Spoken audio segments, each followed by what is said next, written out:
Hola a todos, muy buenos días. Me da muchísimo gusto saludarlos. Qué gusto que todos nuestros clientes de Cencor estén aquí conectados.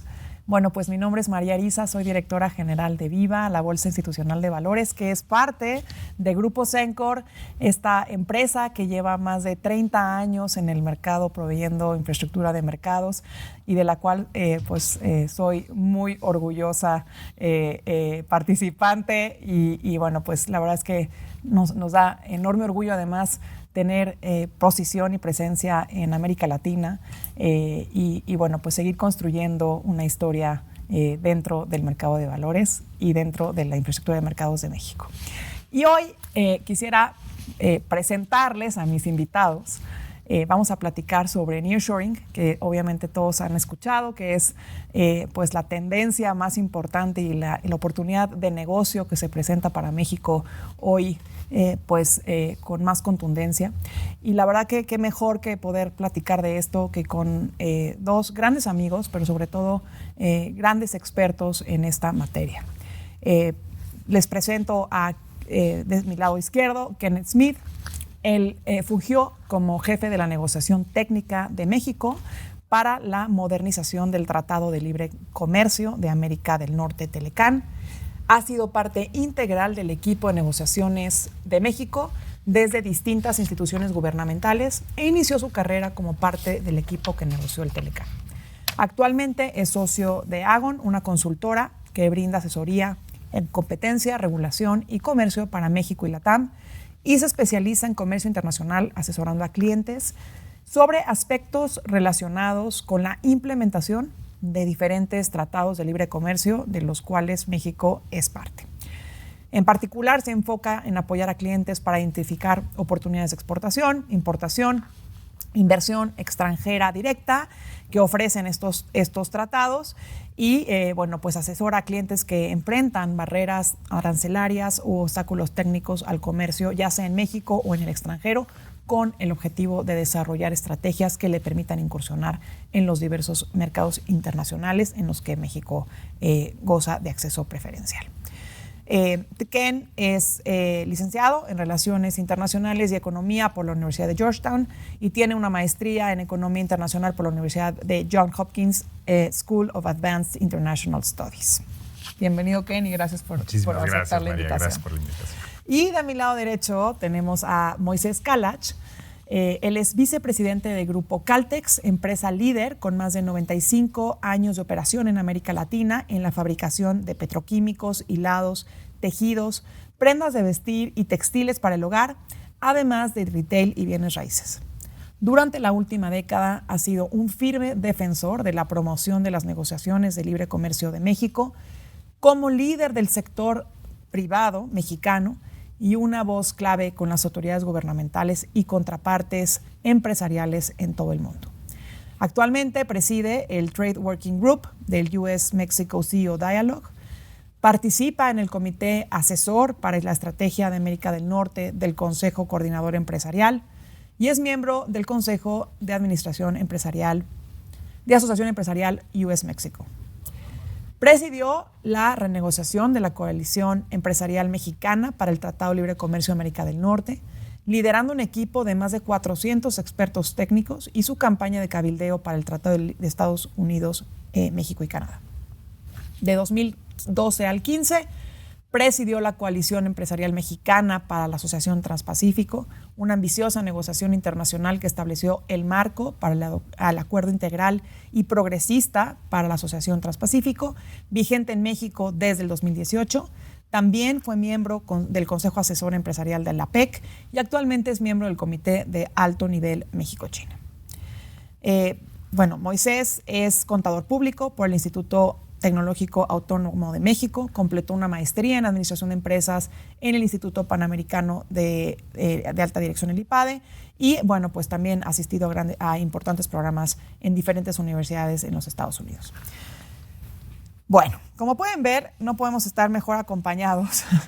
La verdad es que ambos han sido importantes partícipes en la construcción de estos acuerdos, pero sobre todo en la visión que debe tener el país, acompañando al sector privado y al sector público en cómo mejorar y en cómo proyectar las oportunidades de México dentro de nuestro tratado. Hoy, por supuesto, todos entendemos y conocemos la dificultad a la cual nos enfrentamos en el mundo, ¿no? La verdad es que tenemos un escenario de crecimiento altamente complejo, interrupciones que se originaron por la pandemia, hasta un cambio radical en todo el contexto geopolítico, aumentos en el precio de energía, materias primas, todo esto desencadenando, por supuesto, en una inflación que no habíamos visto en décadas. Y dada toda esta coyuntura global tan compleja, pues México hoy se posiciona como un lugar para atraer inversión, gracias claramente a este tratado tan importante que es el TEMEC el día de hoy.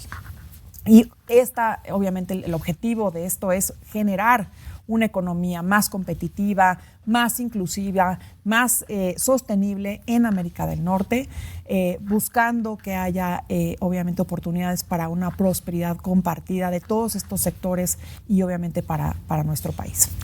Y dentro de este marco, pues está toda la oportunidad del nearshoring, que claramente es hoy uno de los focos más relevantes para muchos inversionistas, y la idea de platicar con ellos es justamente entender cuáles son las implicaciones para México y qué tendríamos que estar poniéndole atención. Y bueno, pues con eso quisiera comenzar, tal vez para los dos, una pregunta inicial.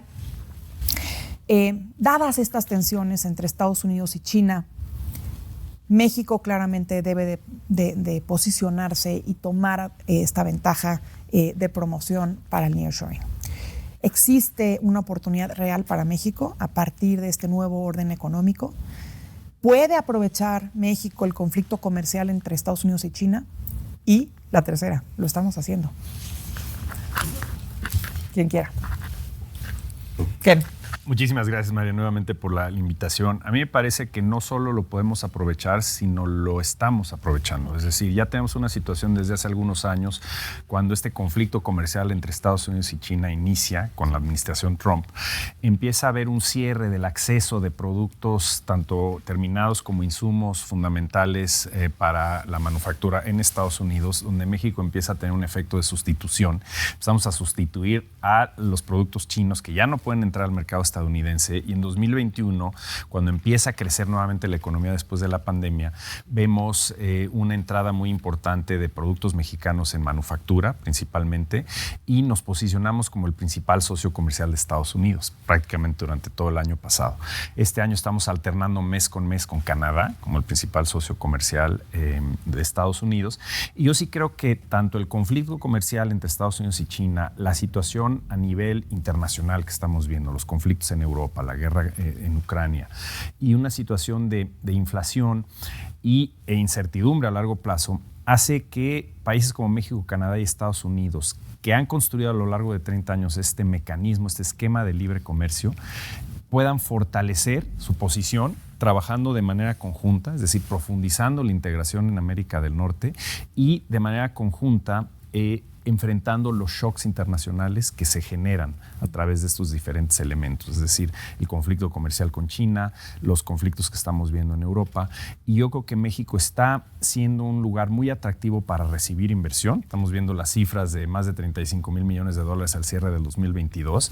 Yo estoy convencido que estas cifras podrían ser mucho mayores, podrían estar entre 40 o 45 mil millones de dólares al año, si es que de verdad tomamos conciencia de la necesidad de tener políticas públicas a nivel doméstico que propicien un ambiente de atracción de inversión y de transparencia y confiabilidad a largo plazo para las operaciones en todos los sectores. Yo creo que se está aprovechando el fenómeno, pero se puede y se debe aprovechar mucho más. Y quisiera platicar un poquito más profundamente sobre lo que tenemos que enfocarnos.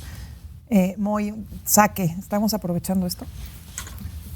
Mira, yo creo que estamos aprovechándolo porque tenemos un poco la resaca de lo que ya hicimos en el pasado, pero mi gran punto de vista es cuál es el costo de oportunidad de no aprovecharlo completamente.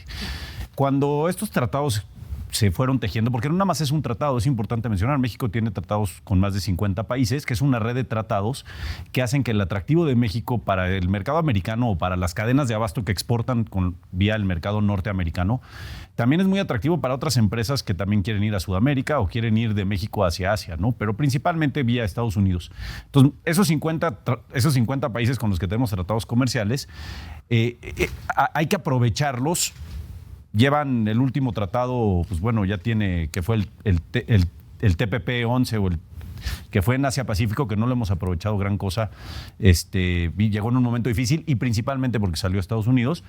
Pero el costo de oportunidad de no aprovechar esa red de tratados, especialmente el 90% que es el TEMEC o el nuevo NAFTA, yo lo que creo es que nosotros estamos ahorita con el vuelito, ¿no?, de lo que está pasando. A pesar de que hemos cambiado las políticas públicas consistentemente, las señales a los mercados han sido inconsistentes, hemos sido consistentes, pero en mandar las señales incorrectas a los mercados, y a pesar de eso tenemos inversión. Yo lo que creo es cuando se conceptualizó por ejemplo, el TEMEC, incluso la modernización, lo que nosotros queríamos era no solamente tener un mercado integrado en la parte de manufactura. La manufactura, hemos sido exitosos en manufactura automotriz y en otros tipos de manufactura durante las últimas décadas, muy exitosos, pero por ejemplo el mercado energético. Nosotros pensábamos que el mercado energético debería de haberse integrado en toda América del Norte. Hoy sería una potencia energética América del Norte, exportando energía a Europa en un momento crítico para Europa y a nivel geopolítico, si solamente hubiéramos seguido un poco las políticas de desarrollo de la parte energética que traíamos hace poco tiempo. Entonces, ¿cuál es el costo de oportunidad de eso? Gigantesco, ¿no? Enorme.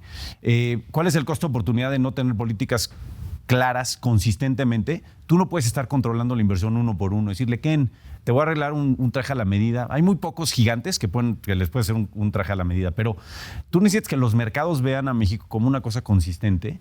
Y de largo plazo. Exacto, y que las reglas no van a estar cambiando, sí, y que no hay señales encontradas por todos lados. Entonces, un poco mi respuesta es sí lo estamos aprovechando porque tenemos un país muy resiliente, en un lugar estratégico, con una red de tratados que se han generado, con un negocio que hemos generado de $500,000 millones en América del Norte, y que tiene una inercia. Pero la pregunta es ¿cuánto más deberíamos de estar teniendo? ¿Cuánto más deberíamos de estarnos integrando? A pesar de otros problemas sociales y de seguridad que tenemos en el país. ¿Y qué significaría eso en empleos, en derrama? Claro. En oportunidades, ese es el meollo, ¿no? Y estamos hablando de algunos sectores. Está el sector de alimentos, agropecuario, agroindustrial, creciendo a doble dígito, con unos números increíbles a pesar de todo, resiliente. Con problemas en el aguacate en Michoacán, con inversiones, ¿no? Paramos la exportación de aguacate por una amenaza en seguridad. Sí, cosas que no hemos hecho toda la tarea para que realmente este nearshoring o friendshoring, como lo están llamando ahora, ¿no? Quieren estar más cerca de sus aliados, las compañías, y el gobierno americano ha sido muy claro de queremos desarrollar, invertir con nuestros aliados, con nuestros amigos. Y claramente el gran perdedor de esto pues es China, y el gran ganador es México. México siempre ha sido la beta, con la proporción guardada del tamaño, la beta de China. Nuestro competidor siempre ha sido China y sus satélites. Ese ha sido nuestro competidor real. Muchos de los otros países no son nuestros competidores. China y los países alrededor de China de mano de obra barata son nuestra competencia. Claro. Y sabes que es muy interesante, sí. Perdón. No. Yo creo que estamos viviendo también a nivel internacional un momento, llamémosle momento geopolítico para México y América del Norte, sí, en donde hay esta verdadera casi carrera armamentista, pero en el sector tecnológico y económico entre Estados Unidos y China. Sí. Es decir, esta competencia por quién va a controlar el 5G, quién va a tener el acceso a la tecnología de punta, los insumos esenciales para los sectores del futuro. Y en este jaloneo entre estas dos grandes potencias, estamos viendo, por ejemplo, en la Cumbre de Líderes de América del Norte que se llevó a cabo en México en enero, una postura diferente de Estados Unidos y de Canadá, yo creo liderada también por Estados Unidos, que es algo que México ya impulsaba desde hace años, que era tratar de convencer a nuestros socios del norte que Norteamérica debe ser visto como un bloque unido de producción para trabajar en fortalecimiento de competitividad, esta integración energética que va a incrementar, digamos, la eficiencia no solo del sector, sino de todos los procesos productivos Sí, que y sea de como tal manera región poder y que no nos competir. vean- Claro, no hay fronteras cuando estamos hablando de la integración económica. Y eso es algo que está cambiando, creo yo, por la situación internacional y que México debe aprovechar al máximo. Pero eso requiere nuevamente políticas públicas a nivel doméstico. Sin eso, la liberalización comercial y esta red de tratados que es tan importante, si no tienes el elemento doméstico, va a seguir siendo un freno de mano para el crecimiento tanto de la competitividad y, por supuesto, del país y del bienestar de los mexicanos. Totalmente. A ver, y en esta discusión de unirnos en una zona, digamos, geográfica unificada, una potencia, ¿cómo le hacemos para dentro de esta zona lograr que mayor número de empresas americanas se vengan a Estados Unidos, o sea, lograr que a México, o sea, lograr que México sí tenga más oportunidades en ese sentido de establecer en nuestro país oportunidades para la región? ¿Qué piensas ahí? Mira, yo te diría que de entrada el tema de certidumbre jurídica y dejar atrás, digamos, estas políticas que parecen ser ocurrencias de un día al otro en términos de la certeza de cuál va a ser la regulación que aplique en tu sector, cuál va a ser el acceso garantizado que puedes tener a energía y sobre todo a energía renovable. Es decir, el TEMEC te da una plataforma de certidumbre jurídica para exportadores e inversionistas muy importantes.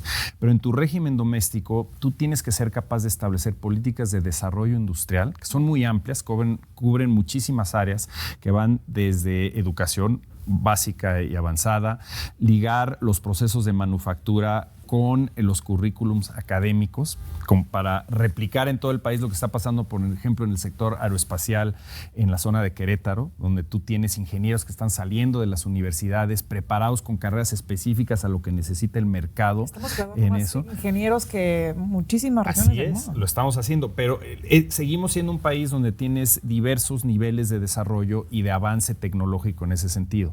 En Querétaro, el Bajío, en el norte, en aeroespacial, como decía Moy, la manufactura, donde nos hemos convertido en líderes a nivel mundial.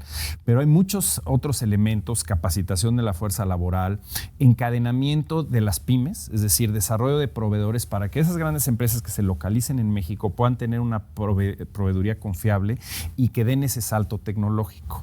Es decir, que no nos quedemos en los productos donde ya somos líderes a nivel mundial, que no nos quedemos de alguna manera dormidos en nuestros laureles, sino que hagamos lo que se tiene que hacer a nivel de política pública, tanto federal como estatal, para poder generar esas capacidades y poder traer la inversión en semiconductores, baterías de litio, equipo médico de alta tecnología, etc. Y para eso sí necesitas un paraguas, necesitas una política industrial que se enfoque en invertir en investigación, en desarrollo, obviamente infraestructura física. Aprovechar la vecindad con Estados Unidos requiere poder tener mejores puertos, que el sureste de México, por ejemplo, tenga la capacidad de exportar directamente a la costa este de los Estados Unidos. O sea, en la región y para afuera. Claro, cruce fronterizo, es decir, las políticas de facilitación de comercio que están plasmadas en el TEMEC y ahora tenemos que hacerlas una realidad.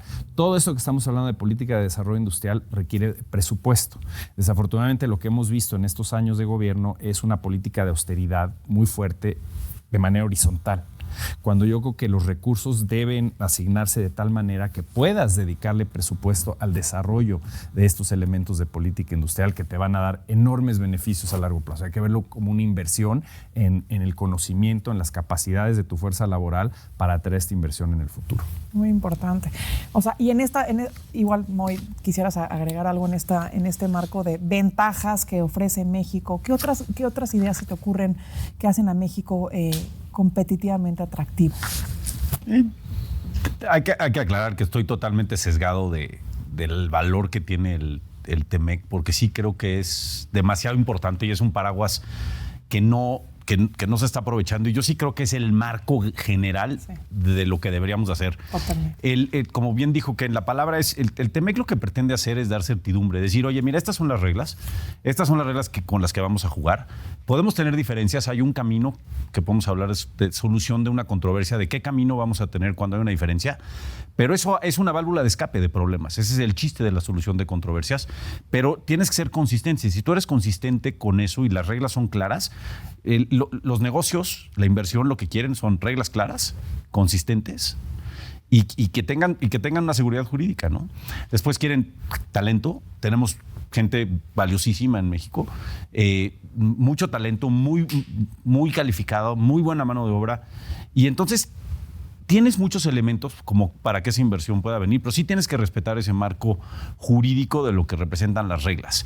Y bueno, nuestros socios comerciales, que no nada más es Estados Unidos, porque también está Canadá, son muy pragmáticos. Ellos tienen una cultura no tan latina, un poco anglosajona, igual que nosotros. Y ellos como lo ven ellos son muy de blanco y negro. O sea, ellos son, sí se está respetando o no se está respetando. Cuando llegas a un board meeting oye, el consejo que dice, ¿vamos a ir a México a duplicar la inversión o no vamos a ir? No, he oído todas estas historias y no respetan, y mi CEO de tal compañía ya le dijeron que tiene un problema, le bloquearon el acceso a una terminal. Sí, esas cosas simplemente pues, no ayudan. Entonces yo diría que yo me siento tranquilo de que el instrumento está ahí, de que México va a seguir creciendo. O sea, no soy para nada fatalista, yo al revés, estoy últimamente mucho más positivo y de lo que viene para nosotros como país. Esto es tú eres parte de este club de ricos en América del Norte y seguimos siendo parte de ese club. Somos el niño hoy que se está portando mal, ¿no? Que llega al albergue, que deja las cosas tiradas y no recoge sus chivas y entonces te están viendo medio feo, pero pues bueno, eso y lo que sale en los medios eso lo ordenas y puedes regresar, ¿no? Entonces yo estoy positivo en ese sentido. Yo creo que la inversión honestamente está esperando después de la elección del Estado de México, sin entrar a temas políticos por ahora, después de la elección del Estado de México, a los pocos meses empezará la elección presidencial en nuestro país, igual en Estados Unidos. Me parece que la gente va a tomar una pausa en las inversiones grandes por un periodo de tiempo para ver qué pasa con eso, y inmediatamente conforme se vaya viendo el proceso presidencial, especialmente en nuestro país, empezaremos a ver señales diferentes de qué va a pasar con la inversión. Y tenemos nosotros la elección de por qué camino nos queremos ir. Nos queremos ir por un camino de fomentar la elección y promoverla y ayudarla a la inversión a venir a nuestro país. Te puedo dar 20 nombres de casas, o 30 o 40 de casas de inversión, de compañías que se dedican a eso, de toda la lista de empresas que quieren venir a México a invertir. O queremos seguir este tema de soy medio de izquierda, hay cosas que no me gustan, que está bien que no te gusten. Nada más la pregunta es cómo hacemos que el desarrollo te ayude a desarrollar la parte social que no te gusta. O sea, no podemos pegarle al desarrollo económico y capitalista del país, que es el que genera empleos, genera riqueza, para tratar de mejorar el tema social, porque no combinan. O sea, yo creo que este tema de hagamos políticas públicas, como bien tú lo dices, políticas de desarrollo, demos de certidumbre para poder desarrollar esa riqueza, esa riqueza que el capitalismo da, y después hagamos un mejor trabajo en la parte social que también la necesita nuestro país. Es que una cosa no está peleada con la otra. Exacto. O sea, tienen que ir juntos. Exacto, pero generemos riqueza para que se pueda compartir mejor. Eso no quiere decir que hemos hecho un buen trabajo en la parte social, en la parte de corrupción, seguridad. No es tema de esta mesa, pero si no generas suficiente, vas a poder entonces, exacto, ese es mi punto de vista. Otra vez, el costo de oportunidad de no hacerlo es enorme. Yo creo que en 12 meses vamos a ver un cambio. Está escéptica la inversión para ver si va a haber un cambio o no va a haber un cambio. Y no es tan difícil, por cierto. Yo sé que vamos a tocar el tema, pero ya que estamos hablando de esto, ¿hay receptividad de estos temas en el gobierno? O sea, ¿están conscientes de que las cosas no están peleadas, sino que tenemos que caminar para allá todos? No, que no y a hablar de política. Sí, exacto. A ver, nada más, creo que es un tema bien relevante, ¿no? O sea, es un tema, lo acabas de decir, Moy, o sea, si queremos que haya oportunidades, pues las cosas tienen que estar bien cimentadas y tiene que estar la visión de mediano y largo plazo y la certeza jurídica y la corrupción moderada y vamos, está bien la parte social, pero pues todos enfocados a hacer crecer el país. ¿Estamos ahí? O sea, ¿nos escuchan? Tú lo dijiste, ¿estamos enfocados o no? Y el problema que yo veo en el gobierno es que es un gabinete muy dividido.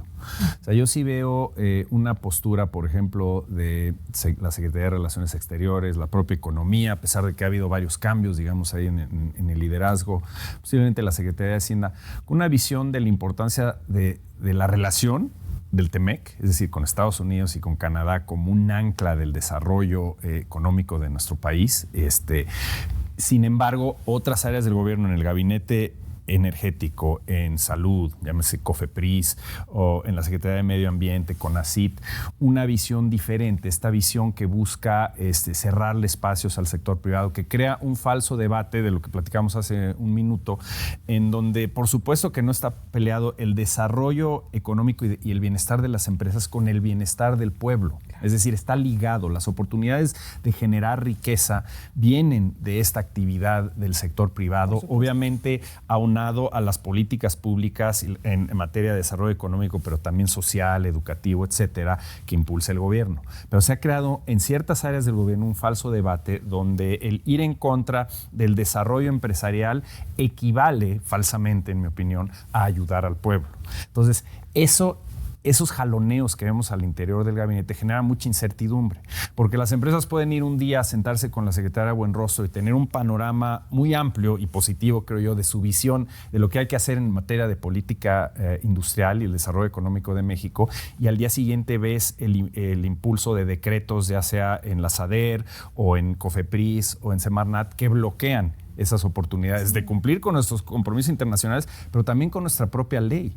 Y al no estar cumpliendo con tu propia ley en muchos rubros, ya sea en la importación de maíz amarillo de Estados Unidos o la posibilidad de participar plenamente, como lo establece nuestra Constitución, en la generación eléctrica, pues eso te genera estos frenos de mano muy importantes para el desarrollo económico y sobre todo las empresas que hoy en día cuidan, los elementos de reducción de huella de carbono, temas de ASG, etcétera, están viendo a un gobierno de México que parece estarle apostando a los monopolios estatales en el sector energético y al desarrollo, por ejemplo, de capacidad de generación eléctrica con base en combustóleo y carbón, que va en contra de las tendencias internacionales. Entonces, si tú ves esas divisiones en el gabinete, es lo que te da un poco este panorama, llamémosle, de incertidumbre sobre dónde están paradas, inclusive empresas que llevan 40, 50 años operando en México, o las nuevas que están pensando en invertir.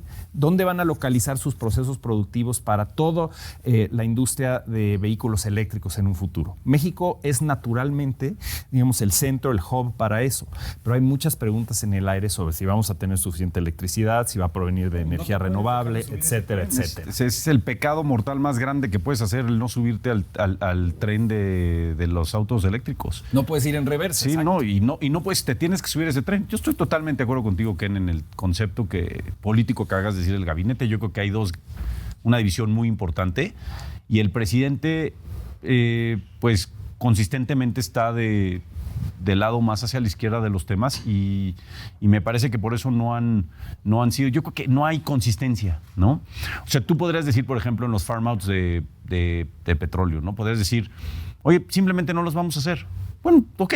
O sea, las compañías agarran su inversión y se la llevan a otro lado y ya no los haces. Eso no es pecado. O sea, si un gobierno dice simplemente no vamos a hacer asociaciones público-privadas, no vamos a hacer desarrollo a largo plazo en temas de petróleo ni aguas profundas, no queremos hacer eso, no nos interesa, 6 años no voy a licitar ni uno. Está bien, ya todos sabemos que no va a haber. Lo que no puedes hacer que estés o no de acuerdo es otra cosa. Exacto. Pero por lo menos hay una visión. Podemos estar de acuerdo o no. Yo creo que sí lo necesitamos, pero podemos estar de acuerdo o no. Pero lo que no puedes hacer es decir, sí, no. Voy a dar un permiso, ya no, ahora lo voy a quitar. Luego, gasolina sí, luego gasolina no. Cogeneración sí, cogeneración no. Una inconsistencia a ver quién... Y todos son mensajes medio subliminales políticos en base a lo que dice el presidente en las mañanas, ¿no? Ahora, otra vez, el tema de las oportunidades que hay es... Las ventanas de oportunidad de inversión y de los mercados también duran ciertos tiempos y las tenemos que aprovechar. O sea, los mercados no te van a estar esperando. Las cadenas de autos eléctricos se van a desarrollar en los siguientes pocos años. Y donde esté la huella, ya lo vimos con la parte automotriz. Lo que se hizo en los últimos 20 años en México en la parte automotriz es impresionante. Si no nos subimos al tema de autos eléctricos de lleno, es una oportunidad perdida que nunca recuperas. Virtualmente no la recuperas nunca. Entonces, sí creo que hay que aplicarse y no creo que este gobierno lo vaya a poder hacer, la verdad, honestamente. No lo veo con la sensibilidad ni para regresar, ni con la visión política de quererlo hacer en temas energéticos, en temas de estos. No creo que vaya a regresar. Mi opinión personal en eso. Y en este impasse que dices que vamos a esperar a las elecciones intermedias en México, en Estados Unidos, la presidencial. supongo que tendríamos que tener una visión de país, cualquiera de los partidos en los que se proponga, de decir, pues México es un polo de atracción de inversión y la visión de México a mediano plazo es esta, y esta es mi propuesta para que México siga creciendo, ¿no? O sea, eso debería ser la visión. Yo creo que todas las empresas y todo el sector privado mexicano debería tener una visión del país que quiere, sin importar qué candidato sea. Por supuesto. O sea, no tiene que ser un tema político. Lo que tendríamos que tener es, oye, este es el país que quisiéramos tener. Esta es la visión de lo que nosotros queremos. Cualquier candidato que entre en este universo, un poquito más a la izquierda, un poquito más a la derecha, con ciertos márgenes, este universo es lo que queremos. Claro. Y entonces habría que apoyar ese universo. Esa es un poco mi visión. No puedes ir en contra o a favor de candidatos, de partidos. Lo que tenemos que ir es a favor del país. Por supuesto. Independientemente de quién llegue a la presidencia, hay ciertas cosas, por ejemplo, en el ámbito de comercio internacional, que se tienen que seguir haciendo. El comercio internacional de México representa casi el 70% de nuestro Producto Interno Bruto. Si ves digamos, las cifras de récord, que casi 800,000 millones con Estados Unidos, con las que estamos cerrando en el 2022, ahí está la oportunidad de seguir avanzando. Es decir, no podemos quedarnos simplemente parados en donde estamos. Hay que aprovechar de lleno el TEMEC, pero como decía muy bien Moy al principio, hay toda una red de tratados que tenemos y hay que seguirla fortaleciendo y enriqueciendo. Es decir, hay que meter el acelerador en los tratados con Reino Unido para ponerlo en la misma altura de lo que tenemos con la Unión Europea. Hay que firmar y aprobar el tratado moderno con la Unión Europea también. Y hay varios frentes abiertos todavía, un tratado con Ecuador que no se ha podido cerrar. Hay un debate dentro del propio sector privado mexicano en términos de la conveniencia o no de entrarle un tratado con Corea. Sí. Pero todo eso se tiene que discutir y hay que seguir metiendo el acelerador, mostrando cumplimiento en los tratados que ya tenemos en vigor, pero sí seguir con una política de apertura económica y de apertura comercial. Y eso tiene que ir de la mano con mecanismos institucionales, tener representaciones en el extranjero de economía, de relaciones exteriores, un mecanismo que se eliminó, que fue ProMéxico, de atracción, promoción de exportaciones y atracción de inversión. Tenemos que restablecer esos mecanismos. Y si no, hacerlos nosotros, ¿no? No te puedes presentar al mundo. Totalmente. Pues nos toca a nosotros y no. Y ¿sabes qué? Y si yo siempre estuve a favor del tema de tratados comerciales y el equipo, y teníamos el mejor equipo del mundo, y no porque esté Ken aquí, sino un equipo muy grande de profesionistas durante años, ¿no? Es un equipo que es una joya, y por fortuna he trabajado con muchos, pero esa red de tratados comerciales sí es fundamental, le ha dado un ancla y una estructura institucional económica al país. Claro. Pero tenemos uno que es el TEMEC, que es el 95%. Este es el que hay que poner la atención. O sea, no menospreciemos nada. O sea, Europa es un grupo de países enorme. Inglaterra es un país importante. América del Sur tenemos cosas y cadenas de abasto. O sea, son importantes para un país.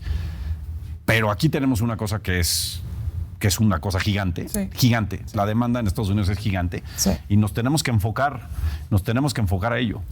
Oigan, a ver, gracias a los que están haciendo preguntas en el módulo de preguntas y respuestas. Tengo aquí ya algunas. Víctor Pérez, Ken, desde tu perspectiva y con base a tu observación de que ya inició hace años el proceso de aprovechamiento en nuestro país, ¿cuáles serán las regiones más atractivas para las cadenas de abasto? Mira, yo te diría que en México vamos a seguir viendo un fortalecimiento de las regiones que ya se habían posicionado creando una gran plataforma de producción, no solo en el sector manufacturero, en agronegocios, en productos agrícolas primarios también. Yo creo que la zona centro, el Bajío, el norte del país va a seguir siendo por su conexión con los centros de producción importantes, con los clústeres industriales en Estados Unidos, va a seguir teniendo un auge muy importante en materia de producción. Si de verdad se logra concretar, tengo mis dudas que lo puedan hacer en este sexenio, pero estos planes, por ejemplo, el Plan Sonora, para poder tener una capacidad de generación de energía y una conexión directa a los centros de producción en Estados Unidos, en el suroeste, que pretenden atraer, claro, energía limpia, que pretenden atraer esta inversión en semiconductores, etcétera, es una gran oportunidad. Sí. O sea, tenemos una ventaja que no tiene ningún otro país del mundo, ventajas que ya mencionaba Moy. Entonces, yo creo que hay sectores donde vamos a poder seguir creciendo, esos sectores, los tradicionales, por así llamarlo, en la historia de los últimos 30 años de la manufactura en México, automotriz, tenemos que hacer las cosas bien en materia de vehículos autos eléctricos, aeroespacial, semiconductores, baterías de litio, etcétera. Pero hay también otras áreas importantes que hay que considerar considerar y que fortalece el TEMEC por el fortalecimiento de las medidas de protección de la propiedad intelectual, que es la economía del conocimiento.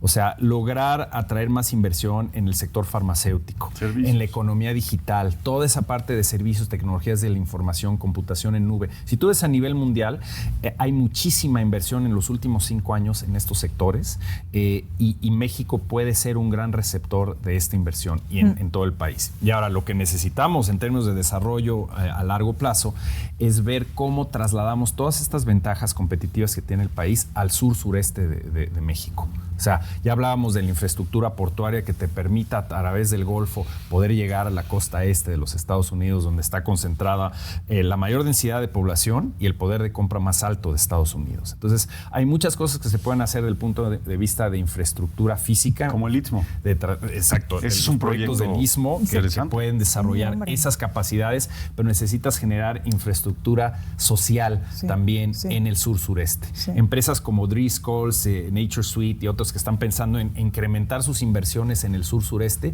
tienen un problema. No encuentran suficientes trabajadores en la zona del sur-sureste porque todos están emigrando hacia el centro-norte del país o hacia Estados Unidos y la principal queja es no hay guarderías, no hay clínicas, no hay escuelas donde podamos desarrollar esa capacidad de vivir plenamente teniendo empleo con estas grandes empresas internacionales, pero teniendo a nuestras familias en una situación de seguridad y de salud. Entonces, esa es la tarea, yo creo, a largo plazo para de verdad traer este desarrollo al sur-sureste que tanto necesitamos. Y un poquito, hablando un poquito de esto, ¿no? ¿Cuál es el cuello de botella de esta implementación de la oportunidad de nearshoring? Gracias, Gabriel, por la pregunta. Gabriel España. Infraestructura, seguridad, Estado de Derecho, políticas públicas, digo, ya lo platicábamos, ¿no? Infraestructura, por supuesto, ciertos temas de seguridad, etcétera. ¿Cuáles crees que son los cuellos de botella para tener esto implementado en México? Y la pregunta buena es, si se pudiera capitalizar a plenitud la oportunidad del nearshoring, ¿qué impacto tendría en el crecimiento del país? O sea, lo tenemos medido. Mira, la prioritaria, yo creo que la inmediata es el tema energético. Sí. Y el tema energético, un poco en la visión más amplia del tema energético. No estoy hablando de...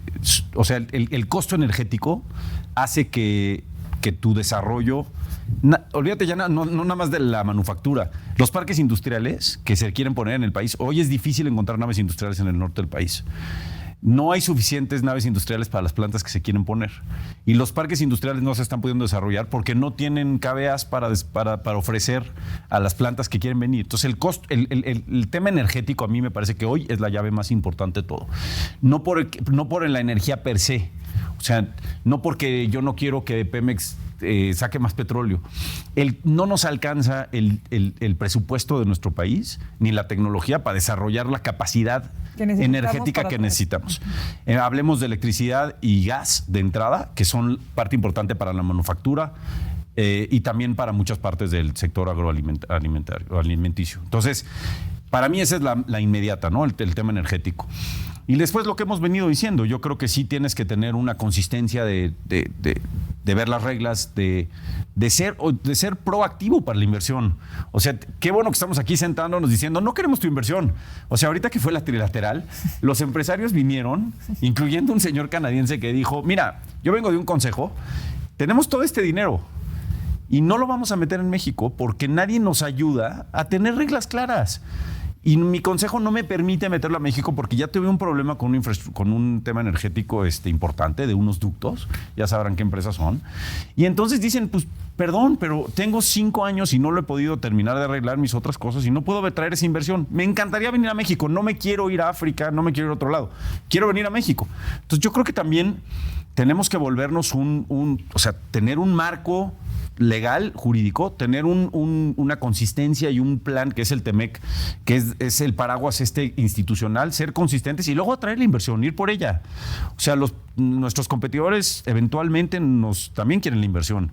O sea, tenemos que ir a hacer estos paquetes de inversión, tenemos que ayudarles a tener más ingenieros, mejor gente, más seguridad. O sea, sí tenemos que ser proactivos en traer la inversión.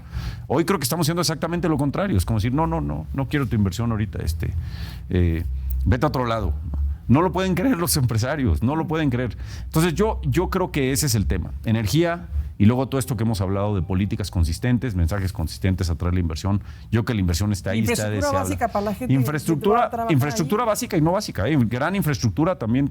Tiene razón Ken. O sea, no vamos a desarrollar ciertos puertos si no, estos proyectos del Istmo y eso tardan, no sé, 10 años en desarrollarse. Son proyectos, pero es un proyecto, o sea, es un proyectazo que puede conectar los dos océanos, que es un proyecto que generaría un desarrollo impresionante en toda la región, pero también en la conectividad logística, ¿no? Claro.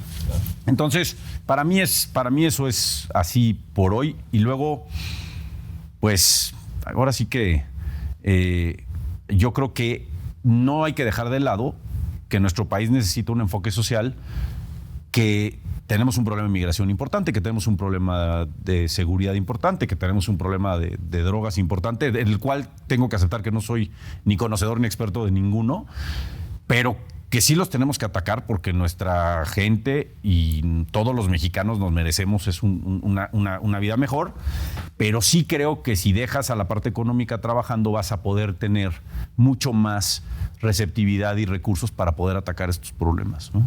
Entonces, no dejemos de lado la parte social, la parte ecológica. No estoy siendo ese ultracapitalista, pero sí pues, esta es la prioridad para desarrollar las cosas y de aquí vamos a poder tener recursos para poder enfocarnos en la parte social que sí es necesaria en el país. ¿Y en temas del impacto en el crecimiento del país? Yo, mira, no tengo un cálculo, pero yo sí creo, he oído de diferentes bancos y gente que hace estudios muy profesionales, que podríamos estar creciendo por lo menos entre 1 y 2 puntos más del PIB, que es un mundo, ¿no? Claro. O sea, es una locura del número. Cuando el resto del mundo, por cierto, está en un momento sumamente complicado. Sí, de decrecimiento, ¿no? Inclusive. De decrecimiento. Las tasas ahorita pues no están ayudando. Es difícil, las tasas están desincentivando la inversión, pero esas tasas, yo creo que en los siguientes 12, 18 o 24 meses en el tema que tú quieras elegir, van a empezar a nivelarse y yo creo que ese tema se va a reactivar rápidamente, ¿no? Por el tema financiero de las tasas. Entonces, yo creo que la inversión sí puede tener 1 o 2 puntos porcentuales. No sé, Ken, a lo mejor tienes algún dato por ahí. No, he escuchado lo mismo, más o menos esos rangos. Un tema que puede ser muy interesante, derivado de esta, digamos, inyección de inversión al país, capacidad productiva y exportación gracias a nuestra red de tratados, sí podríamos tener incrementos en más del 20 o 25% en nuestras exportaciones. Que si ves hoy en día, claro, una gran concentración hacia Estados Unidos, el porcentaje que representa eso de nuestro Producto Interno Bruto, como mencionaba, pues es un impacto muy importante en el país. Sobre todo recordemos que los empleos en el sector exportador pagan salarios más o menos 35-40% por encima del promedio de los salarios en México en sectores que no exportan. Sí. Es decir, eso significa que si tú generas más capacidad exportadora y acceso a más y más mercados, o haces que crezca el PIB en América del Norte, que es lo que ha estado pasando, vas a beneficiar directamente a los trabajadores. Así hay que verlo.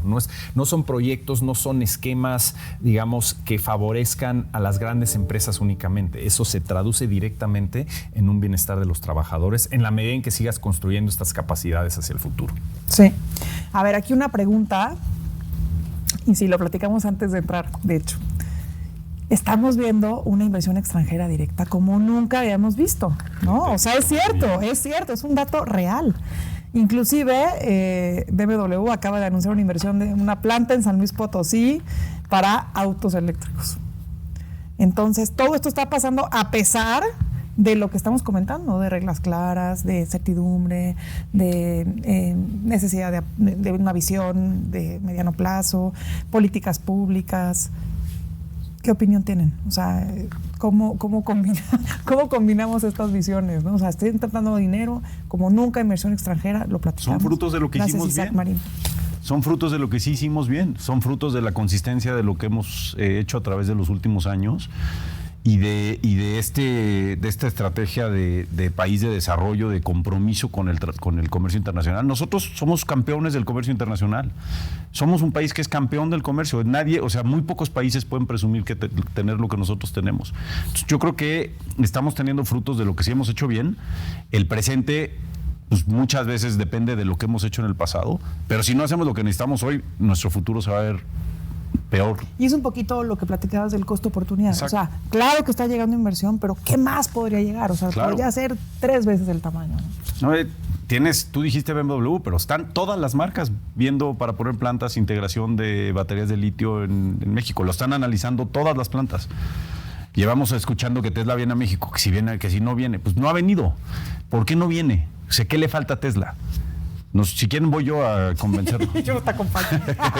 Fíjate que un tema que creo que es muy importante, lo que mencionábamos, es el fruto de lo que se hizo. No olvidemos que en la negociación de lo que se convirtió el TEMEC estaba en riesgo la viabilidad del Telecán.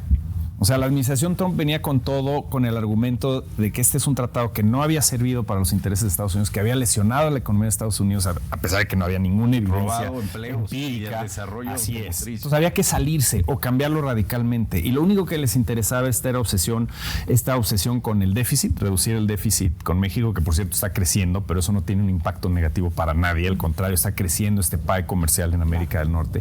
Pero esa era la postura. Yo creo que lo que empezamos a ver, digamos, derivado de que no se colapsó el Telecán, tenemos un TEMEC mejorado con disciplinas para el siglo XXI, con un mecanismo de solución de controversias más robusto que lo que teníamos anteriormente. Esto es algo importante. Entonces, ¿qué están haciendo los inversionistas y los exportadores a nivel internacional? Salgámonos un poco de la región. Están confiando a largo plazo de que se va a mantener el TEMEC, que independientemente de los vaivenes políticos en México, Canadá, Estados Unidos, no solo en México, que nos hemos enfocado en este gobierno, sino pase lo que pase aquí, pero también pase lo que pase en Estados Unidos, ¿no? Ya sea un regreso de los republicanos más conservadores o un impulso del ala liberal demócrata que tradicionalmente va en contra de los tratados de libre comercio. Independientemente de eso, ven un horizonte de certidumbre de que el TEMEC va a continuar. Entonces, eso hace que la apuesta ante este entorno internacional difícil de los problemas entre Estados Unidos y China, los costos del flete de traer contenedores de Asia hacia América del Norte que se ha ido por los cielos, todo eso hace que se vuelva atractiva nuestra región para la inversión. Y es esa certidumbre a largo plazo que es muy importante, independientemente de los partidos políticos. Yo creo que por eso estamos viendo esta inyección de inversión. La gran pregunta y lo que hemos estado comentando hoy, ¿cuál es el costo de oportunidad de no hacer las cosas bien desde el punto de vista doméstico y qué tan mejor podríamos estar en un futuro? Yo sí creo que $50,000 millones al año en inversión extranjera directa no es una locura. O sea, no es un pronóstico que es un sueño guajiro. Yo creo que sí se puede alcanzar, pero hay que hacer las cosas bien. En México, pero también en Estados Unidos y Canadá. O sea, tenemos que asegurarnos que nuestros socios cumplan con el tratado. Está esta disputa automotriz que ya ganó México y Canadá. Ahora es importante que el gobierno de México y de Canadá impulsen de lleno el cumplimiento de Estados Unidos, porque es un sector estratégico que Moy recuerda muy bien cómo fue parte integral o toral de la negociación con Estados Unidos. Entonces, tenemos que arreglar las disputas comerciales en los tres países y que se demuestre al resto del mundo que los tres socios de América del Norte están dispuestos a cumplir cabalmente con sus compromisos. Y eso te da una certeza y certidumbre jurídica a largo plazo. Y yo agregaría eso, que tenemos un instrumento que se modernizó, que hoy no estamos utilizando con todo su potencial, pero que también tiene ciertas válvulas de escape para seguirse modernizando. No olvidemos que tenemos esta revisión, que tiene ahí un riesgo político por ahí de que se agarre de piñata al tratado. Seguramente lo veremos, ¿no? en la parte política, pero tenemos esta revisión empieza cada 5 años, pero es cada 6, donde podemos irle modernizando al tratado diferentes cosas, ¿no? Les voy a poner un ejemplo, y Ken lo conoce muy bien. Ahorita estamos impulsando que pongan un protocolo de emergencia, por ejemplo, para América del Norte. ¿Qué pasa si tenemos otra pandemia? ¿Qué pasa si tenemos una desgracia y se nos empiezan a detener las cadenas de abasto? ¿Cómo metemos un protocolo de emergencia dentro del tratado que automáticamente se active, que los tres países ya están de acuerdo? ¿Cuáles son las industrias esenciales? ¿Qué tenemos que hacer? ¿Qué puedes parar? ¿Qué no puedes parar? En vez de tener esta discusión de la pandemia que nadie sabía que venía, pero tardamos años en decir, oye, la industria está produciendo para hospitales, sí puede trabajar. Esta otra son súper, no puede trabajar. Entonces, un protocolo de emergencia, imagínense el valor para las cadenas de abasto y la certidumbre dentro del tratado, el tener un protocolo de emergencia si viene una crisis, ¿no? Ese tipo de cosas, nuestro tratado puede seguirse modernizando. Mientras lo estemos trabajando, esto lo estamos impulsando ahorita, ya se aprobó el primer MOU con los gobiernos canadienses, principalmente americano, pero canadienses y americano en San Diego hace un par de semanas, y entonces ahora hay que desarrollarlo, y este tipo de cosas pues te siguen dando valor y valor y valor. Entonces hay que seguir generando ese valor para poderlo capturar y poderle decir a los inversionistas, sí, pero tu cadena de abasto en Asia o en África no tiene esto. Claro. ¿No? Y nosotros sí lo tenemos. Claro. Entonces le sigues poniendo estrellitas para que sea más atractivo. Y el mecanismo de resolución de controversias también parece que está funcionando.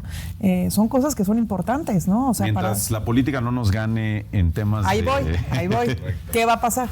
A ver, Ken, ya te lo pregunté una vez en Nueva York, pero ¿qué va a pasar si no nos, digamos, adecuamos a estas controversias?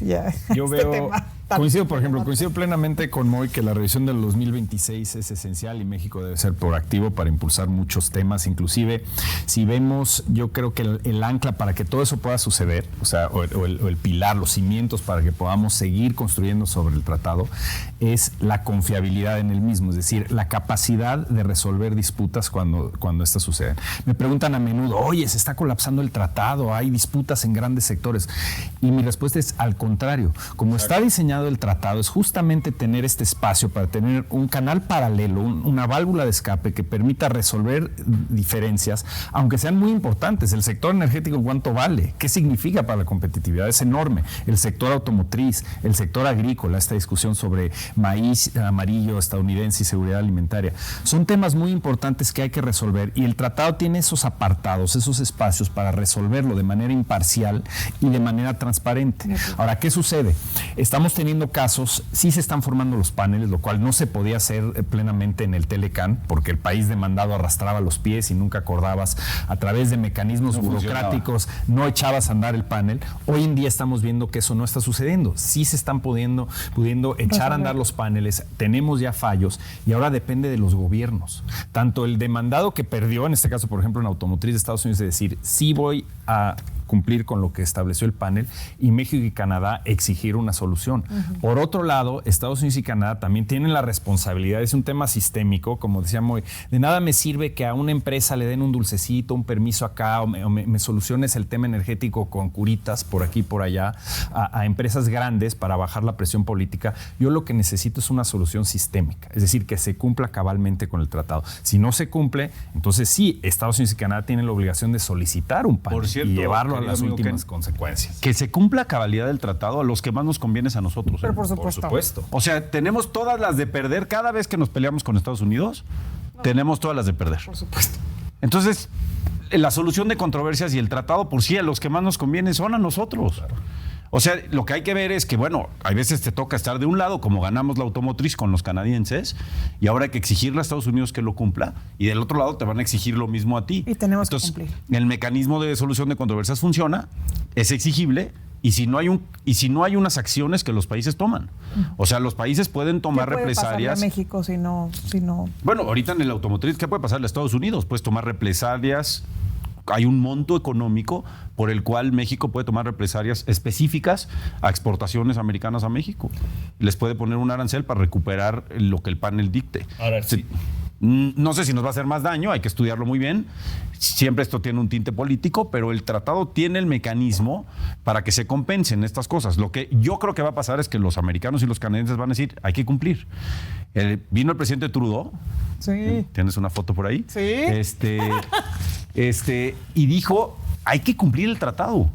O sea, a mí me están exigiendo que cumpla en la parte de lácteos, me está costando políticamente mucho trabajo, voy a tratar me van a llevar un panel y yo lo voy a tener que cumplir, pero quiero que cumplan de regreso. Sí, lo dijo claramente en la reunión que estuvimos. Así de claro, dijo, insistió. Canadá ha invertido en México $16 mil millones. Claro. Si queremos seguir invirtiendo, voy a hacer valer en energía. Nada más. Ajá. Entonces no crean que no tengo un interés. Dijo. Exacto. Y voy a hacer cumplir la regulación eso es lo que tenemos por la que hacer. Cual llegamos a hacer esa inversión. Eso es lo que tenemos que hacer. Ahora, hay un tinte político siempre en esto, en las disputas. Claro. Y hay que tener mucho cuidado de no tomar decisiones equivocadas con un tinte político ¿Y a qué me refiero en específico? Sería el peor error para México pensar que si no presiona a Estados Unidos en la decisión del panel automotriz, Estados Unidos de alguna manera no va a presionar a México en el caso energético. Es decir, empezar a tratar de cruzar políticamente estos casos de solución de controversias es salirse del ring donde tienes un referí, tienes reglas claras, e irte a negociar en lo oscurito, donde es el poder político el que va a de nuevo, los que más perdemos somos nosotros y tenemos mucho y dañas el tratado, dañas nuestro contrato, dañas este instrumento porque le vas haciendo hoyos, ¿no?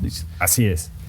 La victoria en el caso automotriz es histórica para México y para Canadá en un sector absolutamente estratégico, y el gobierno tendría que haber salido con todo el día que se dio el fallo a cacarear, conferencia de prensa con los sectores, a decir que esta es una gran victoria y que se va a perseguir hasta sus últimas consecuencias, pero hasta ahora no hemos visto eso. Y eso es muy peligroso. 3 años en negociar la regla de origen de autos. Correcto. Y se tiene que respetar, porque de lo contrario empieza a haber esta sensación, no solo a nivel regional, sino a nivel internacional de, bueno, está muy bonito lo que está escrito, pero ¿qué estamos viendo en la práctica? Y tú hablabas del pragmatismo de nuestros socios comerciales, de sus empresas y de Europa y de Asia y de otros países. En la medida en que sí se cumpla con lo que está plasmado en el tratado y que esas reglas se traduzcan en resultados reales, vamos a seguir teniendo esa confianza a nivel internacional para que sigan invirtiendo en México. Vamos a empezar a cerrar. Antes, una última pregunta de Arturo Zaval. Gracias, Arturo. Mencionaron que el sector privado debe moverse, por ejemplo, sustituyendo a ProMéxico. ¿Qué se puede hacer hoy, mañana mismo, para corregir el rumbo? ¿Cómo acelerar la acción del sector privado? Bueno, no exactamente que el sector privado debe sustituir. Es imposible sustituir a la envergadura de una institución de un país, ¿no? La capacidad de un país de poder ejecutar planes internacionales, el presupuesto que tienen. O sea, no puede sustituir.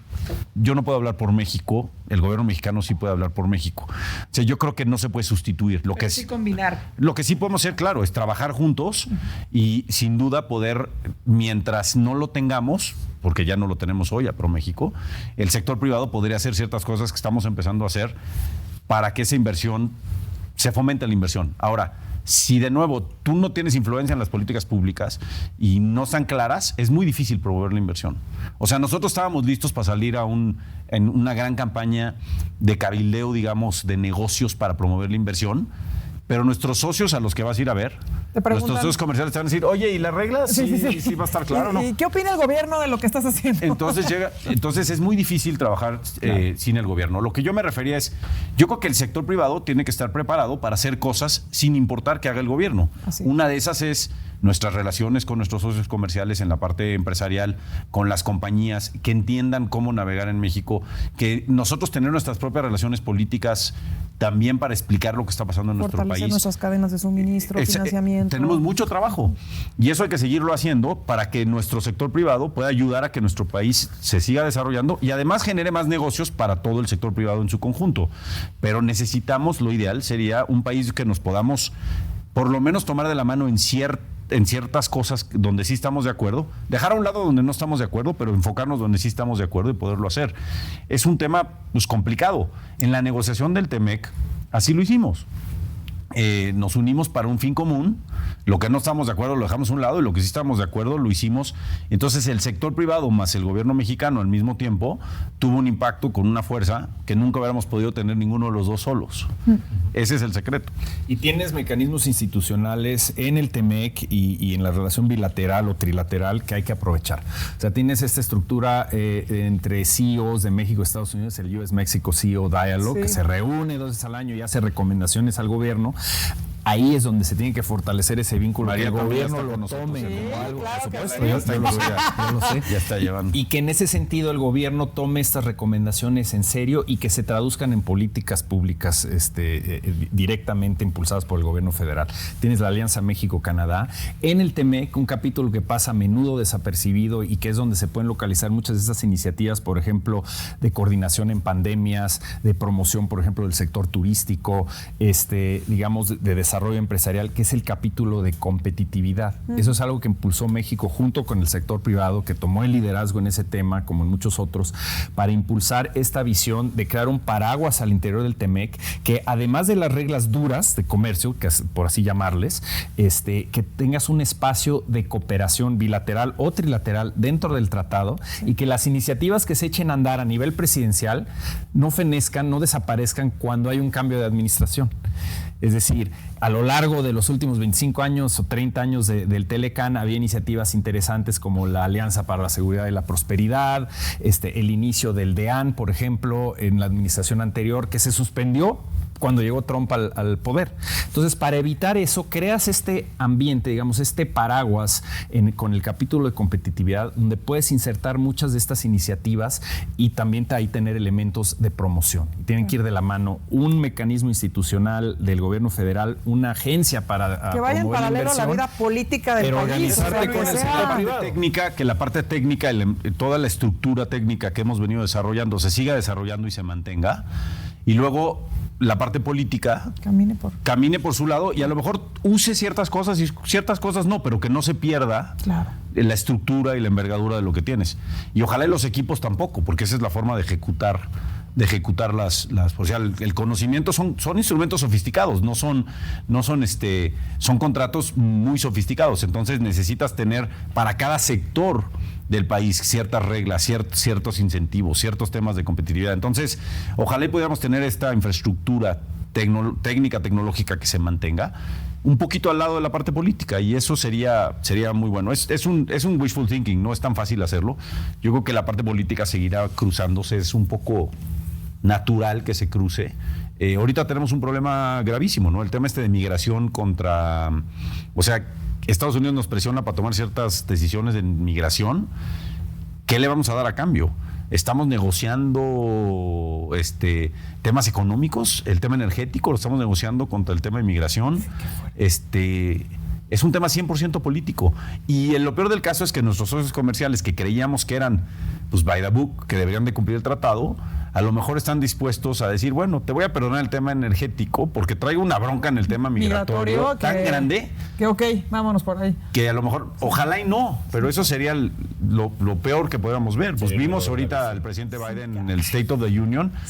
Quizás su problema más grave o de los más graves, además de drogas, es el tema migratorio. Es un tema muy, muy, muy políticamente muy importante y socialmente muy importante. Sin duda. Entonces es un tema ahí. Increíble. Sí. Oigan, pues ha sido una conversación espectacular. Yo, la verdad, no puedo más que agradecerles porque tenemos a los dos más picudos expertos en nuestra mesa. Yo estoy súper agradecida. Y yo no sé si tengan algún comentario final que quieran compartirnos, algún tema que nos ha tocado y que quieran pues cerrar con eso, pero pues con ello pues concluiríamos, y yo agradecerles por parte de Viva, por supuesto de Cencor, su generosidad y su tiempo, y sobre todo pues la visión que hoy nos comparten, que creo que es la que México necesita para crecer. Mira, yo simplemente cerraría agradeciéndoles esta gran charla el día de hoy. Yo diría que estamos viviendo un momento a nivel internacional y particularmente en América del Norte que debemos aprovechar. Esto va a marcar el trayecto del desarrollo económico de México en este siglo. Hay un momento geopolítico donde Estados Unidos y Canadá están dispuestos a meter el acelerador en la integración económica en América del Norte, algo que México pedía desde los últimos 25 años, y yo creo que tenemos que subirnos a ese tren. Implica tomar decisiones fuertes, implica echar para atrás ciertas políticas nacionalistas en nuestro país. El tema energético es fundamental, transitar hacia las energías renovables y de verdad aprovechar esta situación a nivel internacional del nearshoring para crear las bases que nos permitan crecer junto con Estados Unidos y Canadá y convertirnos en la región más competitiva del mundo. El potencial está ahí, ahora tenemos que hacer la tarea para lograrlo. Muchas gracias, Ken. Sí, igualmente, María, muchas gracias por la invitación. Encantado de estar aquí con viejos amigos como Ken y contigo. Gracias. Para no ser repetitivo, estoy totalmente de acuerdo con Ken. Agregaría un poco, habemos muchas voces que tenemos que seguir hablando y proponiendo cosas, porque la oportunidad está ahí y tenemos que seguir impulsando a las empresas, al sector privado, a nuestro gobierno a que tomen acciones. Entonces tenemos que seguir activos. los que nos gustan estas cosas y los que les hemos dedicado mucho tiempo, tenemos que seguir activos en esto. Creo que hay que seguir poniendo las ideas ahí para que las cosas se ejecuten y trabajar.